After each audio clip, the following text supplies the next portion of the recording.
Hi, I'm Karen Brim, and I'm the Interpreter Services Program Manager at the Virginia Department for the Deaf and Hard of Hearing. And during the COVID-19 pandemic declaration of emergency, I served as the Access and Functional Needs Officer for the Department of Emergency Management. So I've been asked to talk today about operationalizing accessibility. So access itself is not a special need. Everyone needs access to goods, services, information, and communication. But not everyone faces the everyday barriers that can hinder accessibility.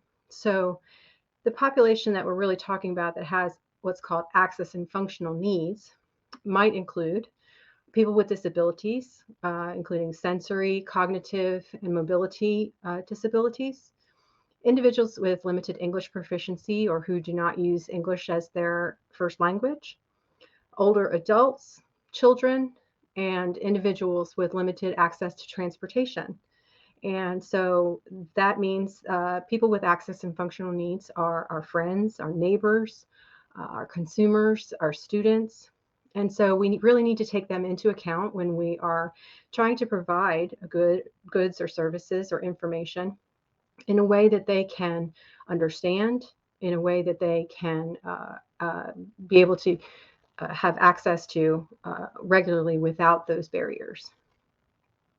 So what I noticed during the COVID-19 pandemic state of emergency is that really, for lack of a better way to say it, accessibility issues, problems with accessibility were sort of unmasked during that period because although people who work in disability services fields and of course the disability community themselves, people who are not native speakers of English, and the various demographics nested under access and functional needs, those folks have always known that there have been access barriers, and they have, for many years, despite the fact that we have the Americans with Disabilities Act and the various laws and regulations that are supposed to sort of make those accessibility barriers less significant, there have always been systemic access issues.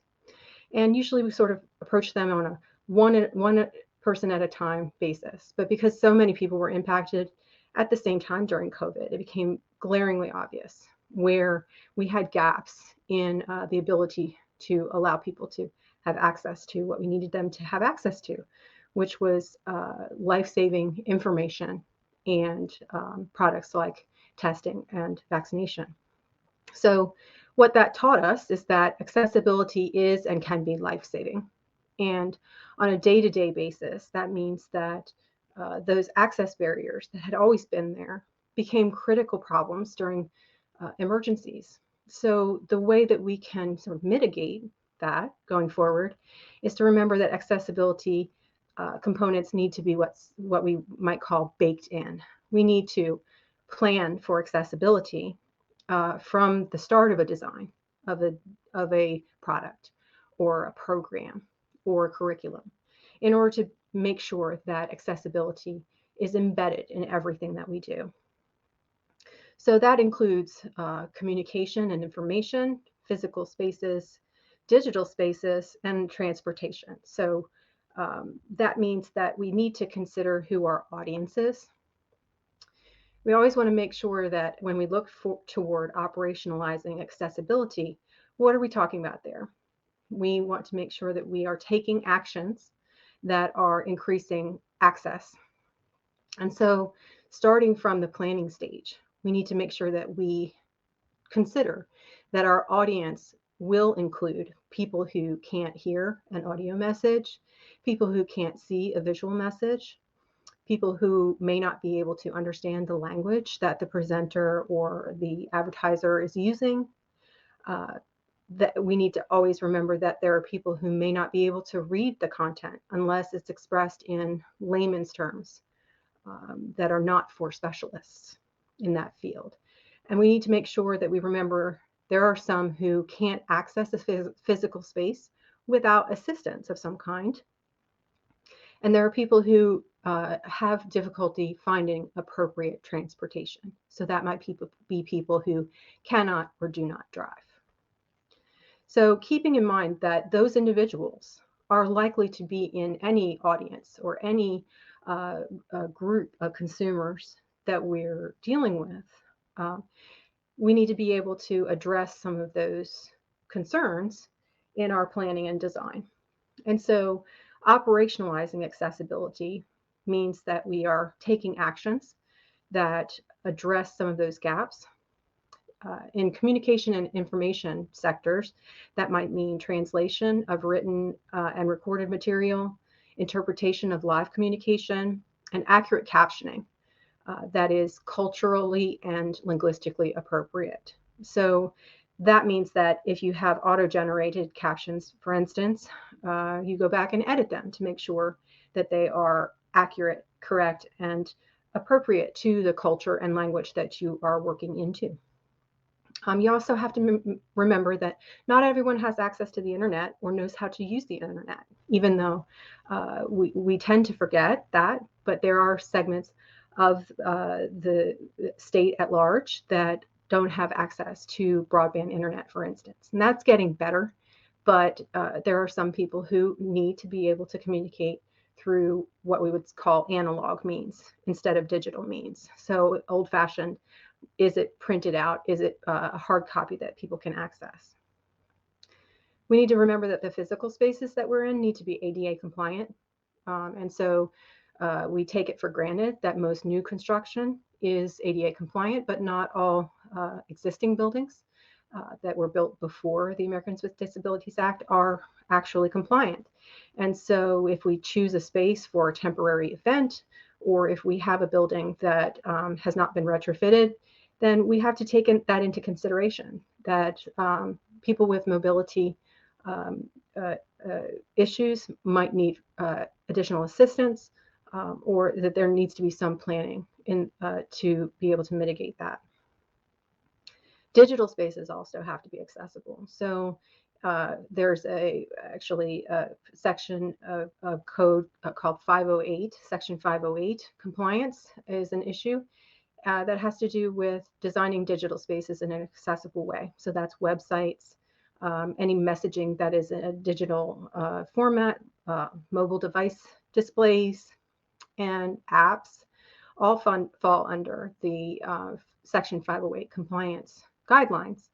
And I've worked during COVID with career programmers who were not familiar with Section 508 compliance guidelines. And so, being able to educate yourself, no matter what your subject matter expertise is, that there are accessibility components to practically everyone's specialty is really important.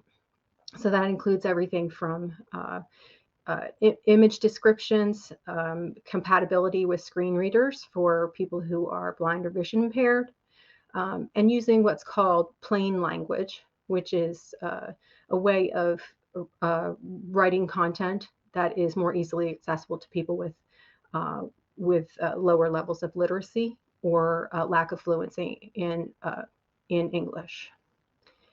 We also need to remember that not everybody has access to transportation. It's very easy to forget that some people cannot or do not drive.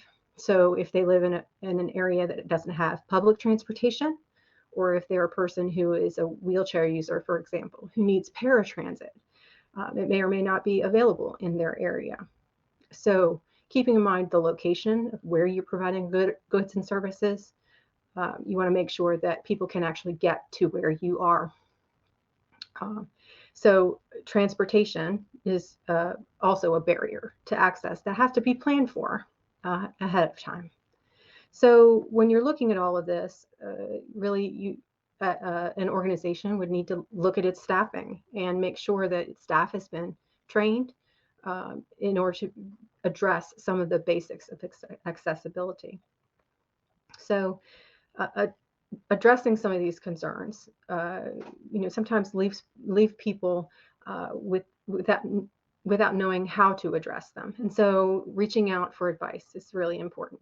Finding subject matter experts, finding community partners who can help to educate you and your organization as to what a successful approach might be. Stakeholder investment is extremely important because the people who are the recipients of the goods, services, or information can let you know whether or not it's been successfully accessed. So that can mean tapping statewide department resources, especially the disability services agencies such as Department of Aging and Rehabilitative Services, Department for the Blind and Visually Impaired, Department for the Deaf and Hard of Hearing, Virginia Assistive Technology Systems, Department of Behavioral Health and Developmental Services, and many, many more. People with limited English proficiency can often engage with refugee organizations, the Department of Social Services' Office of New Americans, and so they are resources that you can reach out to regarding addressing issues for people with limited English proficiency. And then organizations like the Department of Housing and Community Development and the Department of Rail and Public Transportation can assist with, for instance, people who have limited access to transportation. So reaching out to subject matter experts for advice can be really important, a great step toward operationalizing accessibility. So why should we care about accessibility? Well, it's because it's not really just a nice thing to have. Accessibility is a requirement, and it shouldn't be an afterthought. Making it one of the priorities in planning keeps it from being a crisis later. So you have to keep in mind that if people can't access the goods or services or information that you have to offer them, it doesn't make a difference how good they are. Really, you have to design for accessibility so that people can take advantage of the things that you have to offer. You need to keep in mind that people have to have an avenue for reaching out to let you know that they don't have access so that you can address issues as they come up. So think about whether or not your organization has an avenue for them to be able to reach out to request accommodations, for instance. And if you don't have that avenue that's obvious to your consumers, then think about operationalizing accessibility by setting up a way for people to easily request accommodations and let you know what their needs are. So keep in mind that people don't overcome access and functional needs themselves. They overcome systemic barriers to access. And so during the COVID-19 pandemic, one thing that I kept pointing out to people was that as people have known better, they did better. So I came across many subject matter experts who were top in their field and doing their very best to deliver to their consumers. And they just didn't know what they didn't know. And as they learned, they incorporated those lessons into the way that they did business. What I'm hoping is that some of that learning process and some of those advances and improvements that were made carry forward. Because again, from planning and design through to execution, we have to keep accessibility in mind so that we make sure that the widest audience possible is taking advantage of what we have to offer them. And so when we're thinking about, accessibility as a whole, it's really important to remember that without accessibility, there can never truly be inclusion or equity. So if we want to make sure that we're addressing systemic issues of equity, accessibility has to be one of our considerations. So thank you very much for your attention.